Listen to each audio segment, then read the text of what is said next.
निवेश आरोग्य में भाग 68 हिंदी आधुनिक वैद्यक भाग 1 वैद्य दिलीप गाडगिल पुणे। इंश्योरेंस कंपनी के जरिए जो भी अभी इस प्रकार का वार्तालाप हुआ, इससे एक गोष्ट स्पष्ट है, एक बात स्पष्ट है कि आधुनिक वैद्यक के जरिए ये सब विचार हो रहे हैं और पूरे विश्व भर में आधुनिक वैद्यक का ही बोलबाला है और वही प्रथम पसंदी का वैद्यक है। तो ये बात कैसी हुई, ये देखने के लिए आधुनिक वैद्यक में संशोधन के बारे में जो भी परिवर्तन आए हैं उनको देखना जरूरी इस प्रकार का होगा। वैसे माइक्रोस्कोप की खोज पदार्थ विज्ञान में एक महत्वपूर्ण खोज थी जिसका आधुनिक वैद्यक ने प्रयोग किया और फिर बहुत ऐसे सूक्ष्माति सूक्ष्म भाव जो हम आँखों से देख नहीं सकते थे वो हमारे सामने आ रहे और फिर पता चला कि बहुत ही सूक्ष्म इस प्रकार के जीवाणु होते हैं, बैक्टीरिया, वायरस वगैरह इस प्रकार से, और उनके जरिए इन्फेक्शियस डिसीजेस होते हैं, जो संसर्गजन्य रोग है वो होते हैं।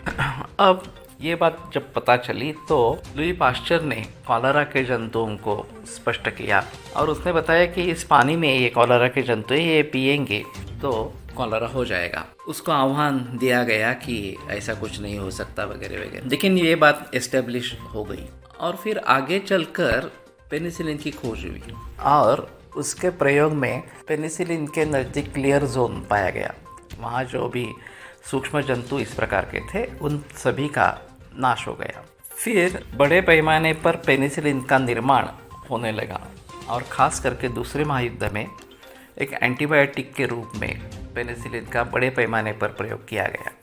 उसमें जो सफलता पाई उसके अनुसार सभी लोग कहने लगे कि बस हमने इस सूक्ष्म जंतुओं के साथ जो लड़ाई है वो जीत ली है, अब ये कुछ नहीं कर पाएंगे, हमारे साथ बहुत बड़ा हथियार इस प्रकार का एंटीबायोटिक्स का। लेकिन ऐसा हुआ नहीं, क्योंकि एंटीबायोटिक्स का प्रॉपर प्रयोग जो होना चाहिए, योग्य रीति से प्रयोग होना चाहिए था, वो नहीं हुआ।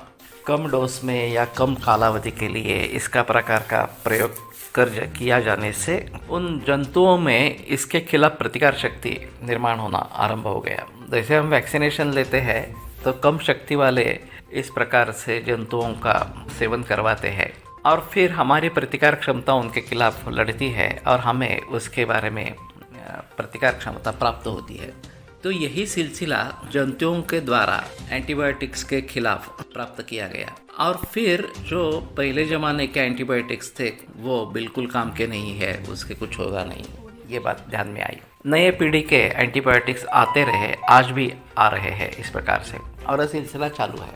WHO का कहना था कि भारत में 2020 में खतरनाक परिस्थिति पैदा होगी क्योंकि भारत में एंटीबायोटिक्स का प्रयोग बिल्कुल गलत तरीके से किया जा रहा है और उनको रेजिस्टेंस बढ़ता जाएगा और फिर ये इन्फेक्शियस डिसीजेस बहुत ज़्यादा जोर करेंगे। और ये बात साबित भी हुई कि स्वाइन फ्लू आया, डेंगू आया, फिर कोविड-19 आया इस प्रकार से। फिर भी भारतीय लोगों को बहुत सारे इस प्रकार के जंतुओं का सामना करना ही पड़ता है, उनके खिलाफ प्रतिकार शक्ति होती ही रहती है। इसीलिए एक सामूहिक प्रतिकार शक्ति निर्माण हुई और कोविड-19 पर विजय पाया गया। लेकिन मूल रूप से इन सभी बातों को देखना बहुत जरूरी इस प्रकार का रहेगा।